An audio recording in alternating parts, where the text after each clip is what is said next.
Bienvenidos a nuestra edición de Notidiario para el día de hoy. La gerencia de la refinería de Curazao se siente muy positiva con las últimas negociaciones que lleva a cabo para llegar a un posible socio operador de la refinería, manteniendo conversaciones con 5 compañías que están interesadas. Sin embargo, del lado del sindicato de los trabajadores no tienen mucha confianza, ya que las últimas 4 negociaciones, desde que fue cerrada en el año 2019, no han resultado en nada. Más tiempo permanece cerrada, más difícil sería reactivarla. Esperemos que en esta oportunidad se pueda cristalizar un socio y que finalmente se activen las operaciones de estas instalaciones petroleras que tiene la isla. Ministerio Público no hace nada ante insultos. El líder del partido político, MFK, señor Américo Tode, hace un llamado de atención principalmente a la oficina del Ministerio Público para que con la ley en mano actúe en contra de las personas que hacen mal uso de la red social Facebook para insultar, difamar y faltar el respeto al primer ministro de un país, en este caso al señor Gilmar Pisas. El señor Tode indica que más grave es ver que la instancia que tiene que velar por la protección y control parece no hacer nada. Esta debe actuar para corregir estas infracciones cometidas por individuos que para colmo son conocidos en el ámbito político. Por último, MFK suplica al Ministerio Público a tomar acción inmediatamente. Ex policía, cerebro en robo de 600 kilos.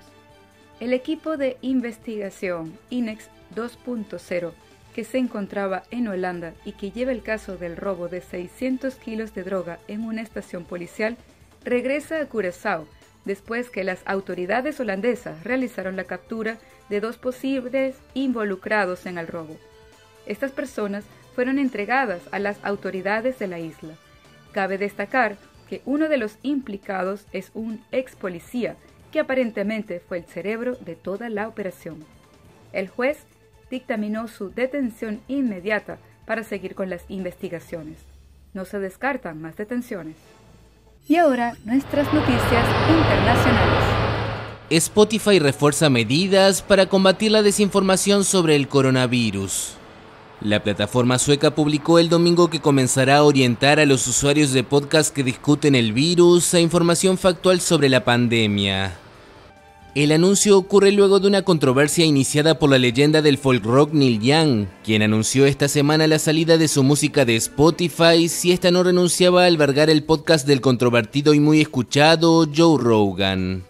Este animador estadounidense es acusado de haber desanimado a los jóvenes a vacunarse y promocionar la utilización de un tratamiento no autorizado contra la enfermedad. Rogan, quien tiene un acuerdo de exclusividad de $100 millones con Spotify, mantuvo su espacio en la plataforma, que comenzó a retirar el catálogo de canciones de Young. El grupo sueco dijo lamentar la decisión del músico, pero citó la necesidad de equilibrar la seguridad de los usuarios con la libertad de los creadores. Por su parte, Young recibió elogios por su postura contra la desinformación, incluso del jefe de la Organización Mundial de la Salud.